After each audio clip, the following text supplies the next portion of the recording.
All right, APHUG, here we go. We are going to move it on into Unit 5. Unit 5, folks, when we got 7 of them, we're on to 5. It's like you can almost see the light at the end of the tunnel from here, or maybe not.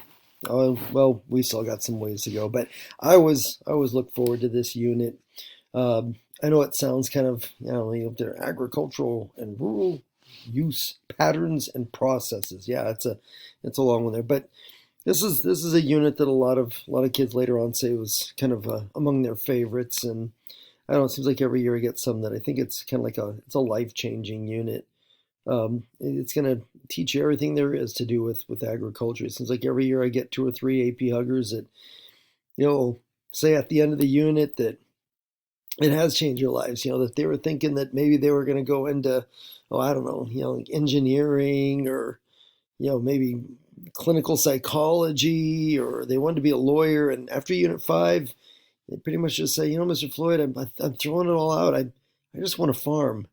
Yeah, I think I want to be a bean farmer. And, I don't know. You do you. Um, well, we'll see if any of you in here have that kind of transformation. This is a unit that is split into, I think it's 3 parts altogether, and I'm going to see if I can run you through the first part here in just this one video. All right. That doesn't mean we're taking out 1/3 of the entire unit. Oh no, no. This just that the first unit is kind of the easy part. All right. And so that's where I'm going to jump you off to. Is you've got all that down by now, and so we'll go ahead and move it over to here. And yes, go ahead, write that down. All right.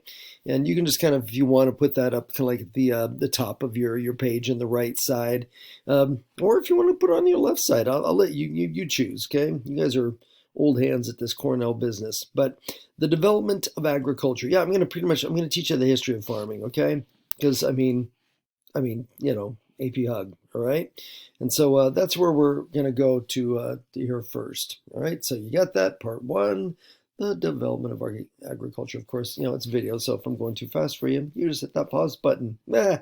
All right, here we go. So yes, a little history, and here's where we're going to take it.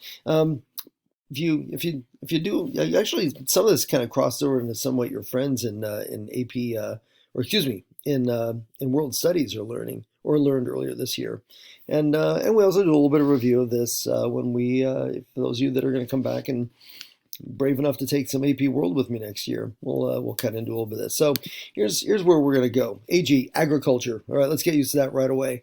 I'm going to, because why do we need to keep reading or writing that word over and over and over and over again? So AG will be the abbreviation for agriculture. Just get used to it. It's going to be all over this unit, okay? And so where we're going to start you off is what comes to be known as the first agricultural revolution, okay? What is the first agricultural revolution? Pretty much right there. Before the agricultural revolution, we were pretty much kind of looking at people living their lives in this hunting gathering lifestyle. People kind of moved around a lot. They were pretty nomadic because they went where the game was. And then they would just kind of harvest, wild plants to eat that they knew weren't poisonous and that sort of thing. But then we see this monumental shift, and people, I don't know, they have all kinds of theories as to why or how this happens. Some think that had to do with kind of a planet kind of slowly warming up and crops kind of growing more, and I don't know, all kinds of theories out there, but we don't need to get bogged down in that. The result of the first agricultural revolution is that it leads to those last 2 words there: subsistence farming. Okay, so now people, instead of out there hunting, I don't know, woolly mammoths and saber-toothed tigers and stuff, now they're going to start raising livestock. They're going to, matter of fact, here, I'll jump here to number 2. This idea of domestication, okay? When you see that word domestication, that means that humans have kind of learned how to control it.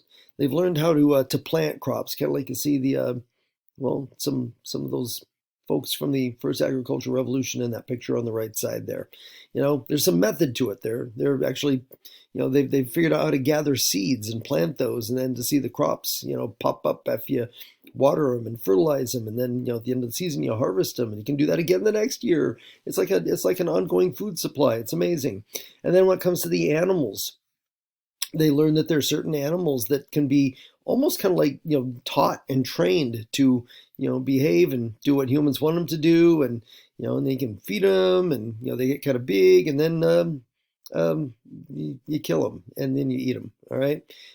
Yeah, it's that kind of a thing. That's what we're talking about with domestication, okay, of plants and animals. Key part of the first agricultural revolution, because now people are no longer living in caves and just kind of out there trying to hunt down food from where it's at. Now there's like a method to the madness. All right. Okay, second agricultural revolution takes place around the 1700s. And on this one, we start to see the impacts of another topic we will learn about with in our last unit. As a matter of fact, this will be the very last unit, and that is the Industrial Revolution. Industrial Revolution is something that takes place in the late 1700s and going into the 1800s, aka 18th and 19th centuries. And this is where we'd kind of gone from people figuring out how to make machines do the work that humans had breaking their backs for centuries doing. And so you'll see first the creation of machines that are powered by water, hydro-powered machines, and then you'll see the invention of the steam engine, which will just be this mind-blown kind of a moment in world history. And you'll see that a lot of this what we call mechanization, okay, this creation of machines will spill over into farming. Well, like it says, farming tech. You'll see like all kinds of different machines that are used with planting and harvesting and all of that. So the second industrial revolution definitely gets more into that, the use of machinery to help things out. Okay. And result of that is that, there'll be plenty of food for everyone to eat. Okay. More or less. And it will also, along with some other factors, will spur some population growth. And we see the first agricultural revolution, actually, its origins are kind of down in Southwest Asia, kind of Middle East area, Mesopotamia, all that. Second agricultural revolution really kind of starts off in Europe and then kind of spreads out from there. Eventually we'll make it over here to the young United States in the early 1800s, that kind of a thing. Okay, and so that's your second agricultural revolution. Now you got machines doing the work that had been being done by animals and farmers and that sort of thing before. Third agricultural revolution is one that we'll come back and spend a little extra time on. Let's see here. Yeah, we will. And that is the Green Revolution. Okay, and this is where we see, first of all, well, like I said, we'll go into more detail. The basics you need to know for right now is the Green Revolution happens in some of the years after World War II. There is some concerns that there are food shortages in some parts of the world, and a couple of we'll learn about one individual primarily later on, but it's this idea of how can we use what we're learning about science to create more crops, to create more food, and it's kind of a controversial area because I don't know, as you see that tomato over there shooting up. It is going to be the idea of using different kinds of chemicals, drugs, I guess, maybe drugs a little too far, but definitely the use of chemicals to help crops to grow faster and grow bigger and that kind of thing. And then another result to the Green Revolution will be, like it says there, agribusiness, which is going to be these, instead of farms being owned by Farmer Jones and his wife and maybe a couple of kids helping out, now you're gonna end up having these massive conglomerates, sometimes that are multinational in size, that are running farms, and farming being seen more as a highly profitable business instead of just kind of this thing that a lot of people did just to kind of put food on the table and make a little extra money on the side. Okay, so there is that, your first, second, and third. All right, now we're going to dig in A little bit deeper. Yeah, that actually, that first almost 10 minutes was pretty much almost nothing but an introduction. I know you were mind blown. Okay. And so now we'll dig a little bit deeper in here. So here we go. There's actually gives you kind of a time frame there. We believe, okay, and this is kind of yeah, a little bit, yeah, but we believe about 10,000 before the Common Era, BCE. All right, and centers around five hearths. Okay, I'm not going down that road with Mr. Sin. It's just never going to work. I'm calling them hearths. And the five are, okay, I don't have them on the slide here, so you're going to have to cram these over in your left column. But they are East Asia. That's also known as China usually. South Asia, aka India. Southwest Asia, I just mentioned a while ago. The Middle East.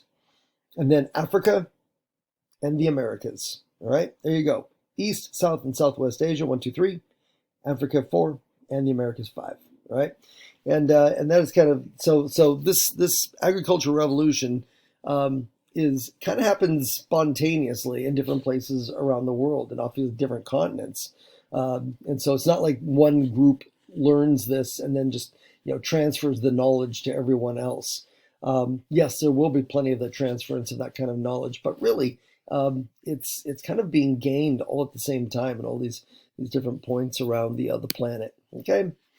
Um, as far as your animal domestication there, um, yeah, food and protection. So some of the critters being domesticated would be like goats and sheep, and I mean, generally speaking, I mean sheep especially. I mean, you could harvest them for the wool, but then at the end of the day, I mean, I don't know, lamb chops. I mean, you can get some food out. Now they also domesticate dogs, not to eat, all right, but for protection.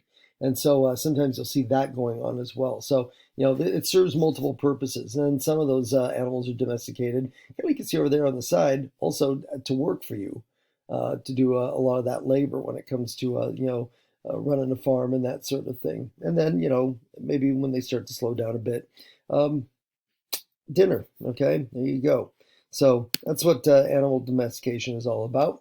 And then when it comes to plant domestication, yeah, it's the whole process. Okay, it starts with people kind of figuring out from using plantings. All right, which is kind of pulling a little plant from the ground. And it's like, can I like replant this somewhere else? And from there, people begin to figure out that a lot of times at harvest time, some plants will drop seeds, and you can actually collect those seeds, and you can go plant them somewhere else, and voila, those crops will grow there. Um, and so, really, it's learning the whole process of being able to control the growing of plants in a domesticated form, and following the process all the way from planting to raising the crops, making sure that they're getting water and they're getting fertilized, all the way straight to harvesting when you finally go and you gather the crops, whether it's picking the corn from the stalks. Well, that will happen here in the Americas, but it'll take a while before that gets sort of the older world. But whatever it is, beans, okay, stripping the little bean pods off and all that kind of thing, right? So that's what we got going on with plant domestication. And then over the long stretch, you will start to see some of these hearts, especially those Asian hearts that I mentioned, that will start doing some trade between them. And then Africa will get into the act as well. America is going to be kind of off on their own for a bit because, well, no one's going to figure out how to get from the Eastern Hemisphere to the Western Hemisphere until about I suppose about about 1492. Let's just be really specific there. Okay. So we've got that. So we've got some trade going on over time. Trade you some meat for some plants. That kind of thing going on. Okay. Where we see the first agricultural revolution playing such an important role beyond just this big shift in how we obtain food, but is some of the consequences of it. And so the first identifiable civilizations, gatherings of people who began to develop their own customs, traditions, maybe their own form of religion, things like that. That is almost, you can draw almost a direct line from the first agricultural revolution to the beginnings of that. And then same with urban centers, which is a fancy way of saying, people living close together and forming basically your first kind of, I don't know, kind of proto cities. Okay, these kind of early villages and towns that will continue to grow over time into the huge cities, megalopolises and things like that we'll learn about in Unit 6. But yeah, the growth of all that, again, you trace it all back first agricultural revolution. All right. And then we will see as time kind of marches on, and particularly after 1492. Remember 1492, Columbus sailed the ocean blue? Maybe you've heard that one. If not, now you have. But that will be kind of the starting pistol, what comes to be known as the Columbian Exchange. Okay. And what we'll see going on is the exchange of all kinds of different things between the old world and the new world. Coming from the old world will be things like, like domesticated animals like horses, which did not exist. There were no horses in the Americas until the Spanish brought them over. And then you'll see some various crops also that are new, but also going from the new world to the old world. You're gonna have like corn, they call it maize, potatoes, things like that are going to go back, and that no one has, back in the old world. And so you have this huge exchange of agriculture, and then you learn about this in AP World History. You also learn about the exchange of people and diseases and all this other stuff. But our focus on agriculture. Here's where we really start to see. We're going to use that diffuses word because it's a fancy APHUG word that is just describing the spread of these different types of plants, crops, foodstuffs between the new world and the old world. All right, there we go. And then we can talk a little bit here about some of the early farming methods that they're using. This is really as people begin to rely more and more on agriculture and this domesticated form of agriculture. They learn how to kind of work with the environment. They learn to work with geography to be able to plant and be more successful at growing plants and farming and that sort of thing. In hilly areas, people will develop this concept called terracing, and so kind of like you see on the picture there, where all that you see that is not produced by Mother Nature. That is a lot of backbreaking human labor that is put into making all of these. What they look like, these concentric kind of layers. And on each of those layers where you have that flat kind of level surface, that's a growing surface. Okay, they're raising crops on those, and that way, you can't look at a big. If you live in a really hilly area, geographically speaking, you still need to eat, and you can't just kind of look at it. Well, the hills are too bad, so I don't know. I guess we're out of luck.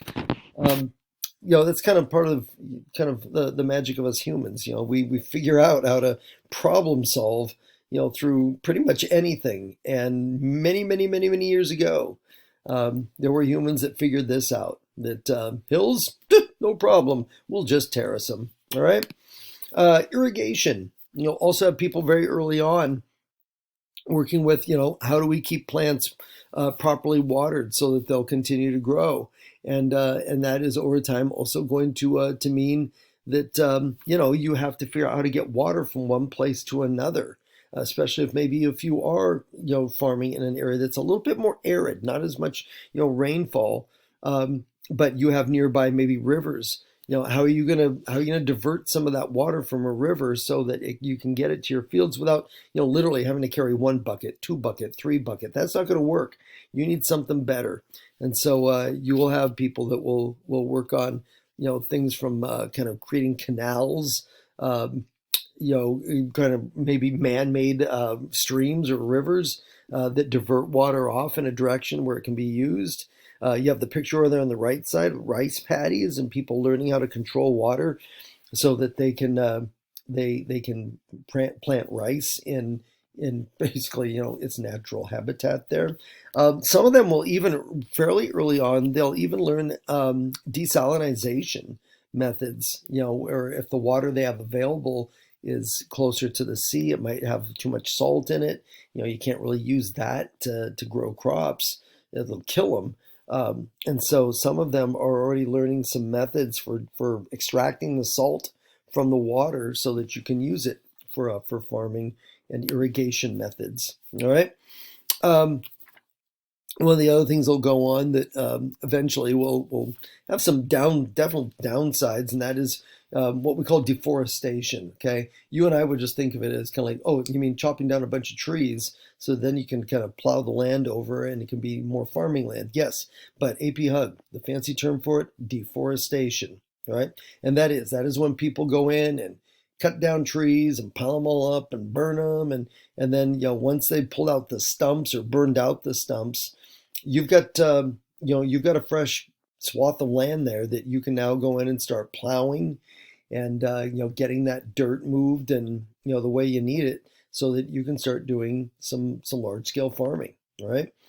And if that soil over the years begins to not produce crops of the same volume that you've done, then you just find another forest and you knock that thing down and keep on going.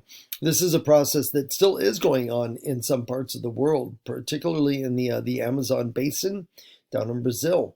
And deforestation continues to be kind of necessary to keep people fed, but at the same time is eating into the Amazon forests, which kind of environmentally speaking are very important to all of us. Some scientists call the Amazon the lungs of the world, and part of that is because of all of the trees and plants that are thriving down there, but not so much when people are chopping them all down. Deforestation, right? Desertification is the next one here, and this happens when maybe after deforestation, if you aren't taking very good care of the soil. Usually that means that you're planting crops on the same chunk of land year in and year out. Okay, you never give that soil a chance to rest. Dirt is in its own way as its own living organism, and it needs time to regenerate itself and get all the little minerals and vitamins kind of going through it. If you just plant a crop over the same piece of land year in and year out, 10 years, 15 years, 20 years, eventually that soil is going to stop being able to support plants. That soil will begin to resemble more of almost like a fine dust, and will turn into, in effect, a desert. And that is what desertification is. Okay. I know here down in my area here in Oregon, not more of a problem in Oregon than in Washington, but there are parts of eastern Oregon down in the southern part of the state that have been lost to desertification in the last 100 years, where they just say, you go back 100 years, this was farming land, and now it's just barren nothing. You can't do anything with it. The soil has been basically, has been ruined. Okay. And let's see, slash and burn agriculture. That's probably the only reference you're going to see over there on the left side to Guns N' Roses that ever shows up in any of my slideshows. Well, never say never, but that's probably going to be it for APHUG. Some of you know who Slash is, and if you don't, educate yourself, okay? Slash and burn is basically is what we're talking about here, is another form of clearing land for farming. And so if you've got, like you see the picture on the right side, maybe not a big forest, but lots of underbrush, kind of shrubs and stuff like that. Yeah, it's pretty much going in there, hacking it all, just setting it on fire, letting it burn down to the ground.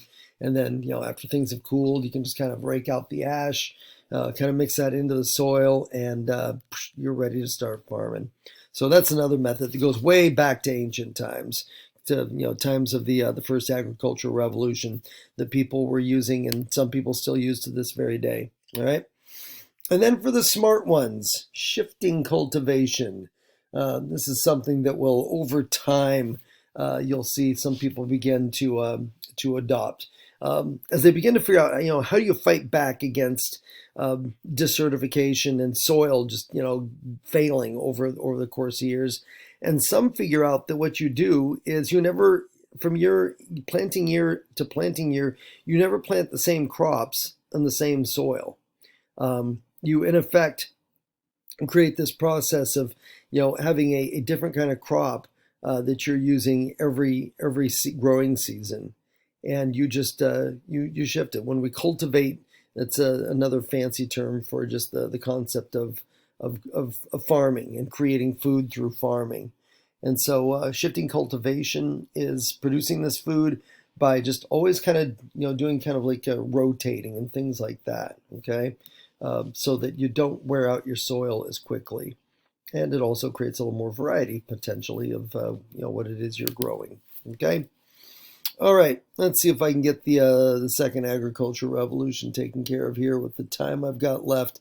Might have to save the third for in class. All right. Okay, so as I already talked about, mechanized, all right, production. So this is where we're going to be using machines to help out in the farming business. It'll start out really simple, things like steel plows instead of the old wooden or stone plows that they used to use back in early times.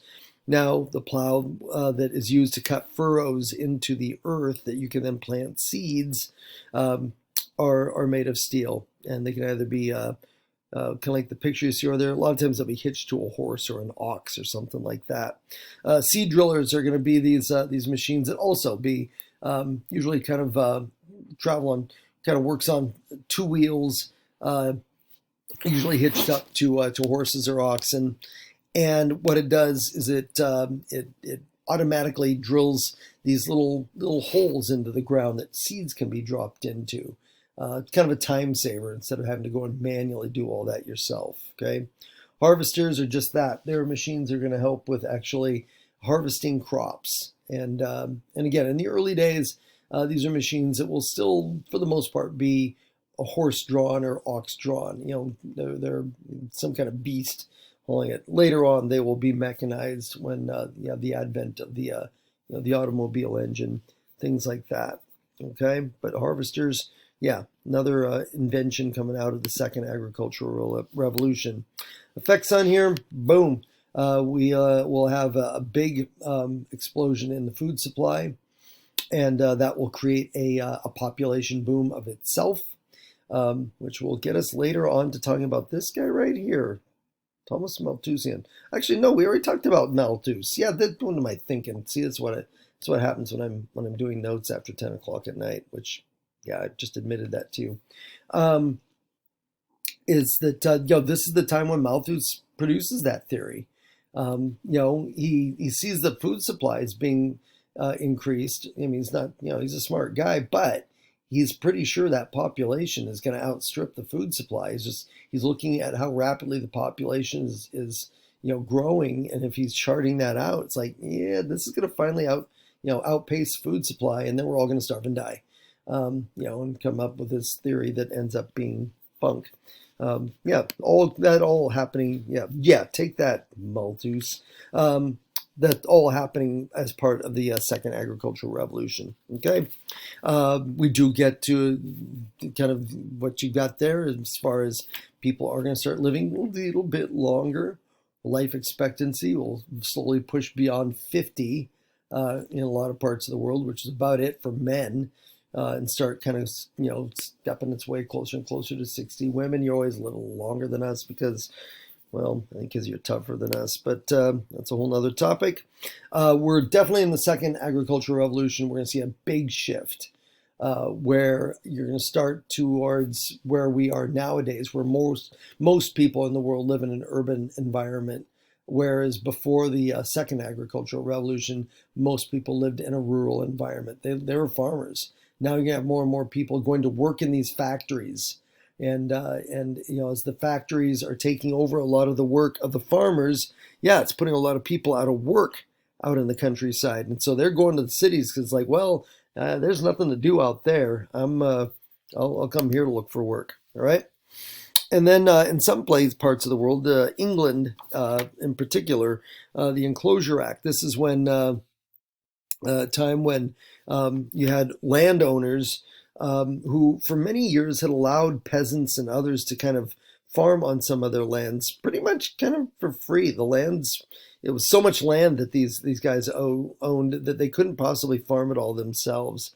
And so some of that land came to be known kind of as commons, which meant that pretty much anyone who wanted to farm it could do so as long as they, took good care of it and all that sort of thing.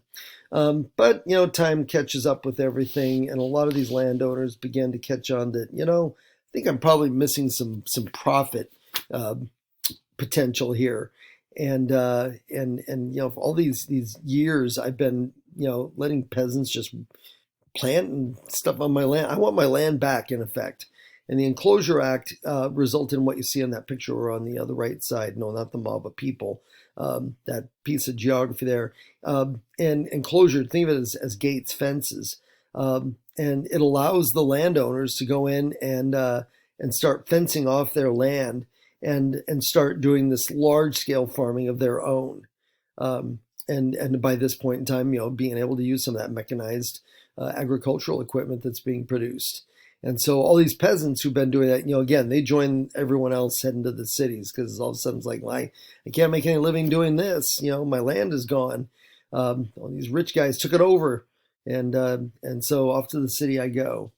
Um, and then kind of in its own way turns some of the farming that's going on then into more that agribusiness approach to it, where it's big farms that are most of the crops that are being raised are just to go to market. They're to be sold. It's not because people need they're on the farm need to be fed.